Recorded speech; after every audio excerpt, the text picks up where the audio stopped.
ناظرین کرام، آج ہم بات کر رہے ہیں تاریخ عالم کے اس ہندو شخص کی جس کی چتا پر کئی من گھی ڈال کر بار بار آگ لگانے کی کوشش کی گئی لیکن آگ نہ لگ سکی۔ یہ بات تقسیم ہند کے زمانے سے پہلے کی ہے، جب لاہور کے دو اشاعتی ادارے بڑے مشہور تھے۔ پہلا درسی کتب کا کام کرتا تھا اور دوسرا ادارہ اگرچہ غیر مسلموں کا تھا لیکن اس کے مالک پنڈت نیول کشور قرآن پاک کی طباعت و اشاعت کیا کرتے تھے۔ نیول کشور نے احترام قرآن کا جو معیار مقرر کیا تھا وہ کسی اور ادارے کو نصیب نہ ہو سکا۔ نیول کشور جی نے پہلے تو پنجاب بھر سے اعلیٰ ساکھ والے حفاظ اکٹھے کیے اور ان کو زیادہ تنخواہوں پر ملازم رکھا۔ احترام قرآن کا یہ عالم تھا کہ جہاں قرآن پاک کی جلد بندی ہوتی تھی وہاں کسی شخص کو جوتوں سمیت داخلے کی اجازت نہیں تھی۔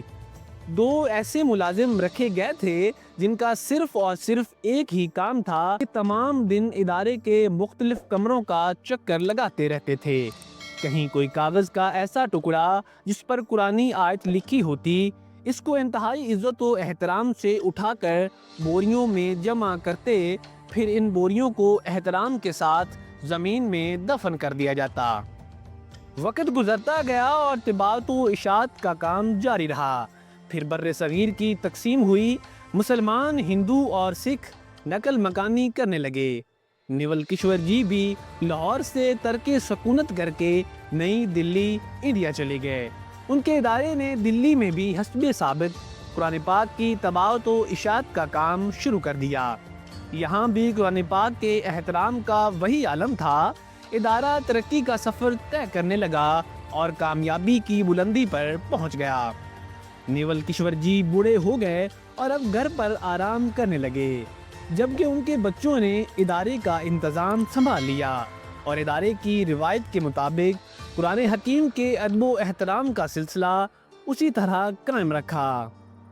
آخر کار نیول کشور جی کا وقت آخر آ گیا اور وہ انتقال کر کے خالق حقیقی سے جا ملے۔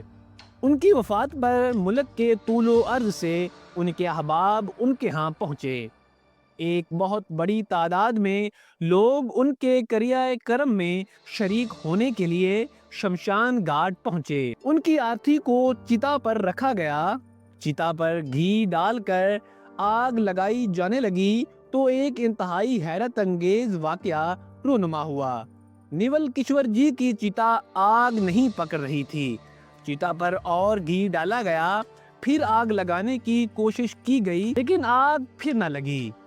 یہ ایک ناممکن اور ناقابل یقین واقعہ تھا، کیونکہ کئی دفعہ گھی ڈال کر آگ لگانے کی کوشش کی جا چکی تھی لیکن چتا آگ پکڑنے کا نام ہی نہیں لے رہی تھی۔ پہلے کبھی ایسا نہیں ہوا تھا۔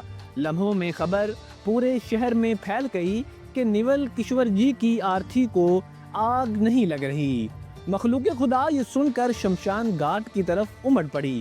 لوگ اپنی آنکھوں سے دیکھ رہے تھے اور حیران و پریشان تھے۔ یہ خبر جب جامع مسجد دہلی کے امام بخاری تک پہنچی تو وہ بھی شمشان گھاٹ پہنچے۔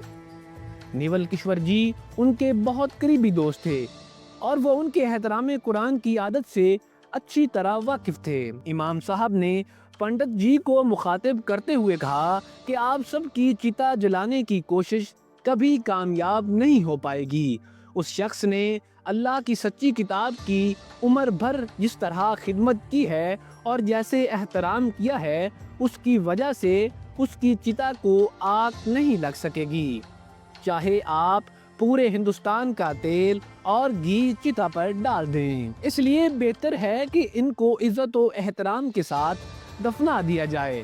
چنانچہ امام صاحب کی بات پر عمل کرتے ہوئے نیول کشور جی کو شمشان گھاٹ میں ہی دفنا دیا گیا۔ ناظرین کرام، یہ تاریخ کا پہلا واقعہ تھا کہ کسی ہندو کی چتا کو آگ نہ لگنے کی وجہ سے شمشان گھاٹ میں ہی دفنا دیا گیا۔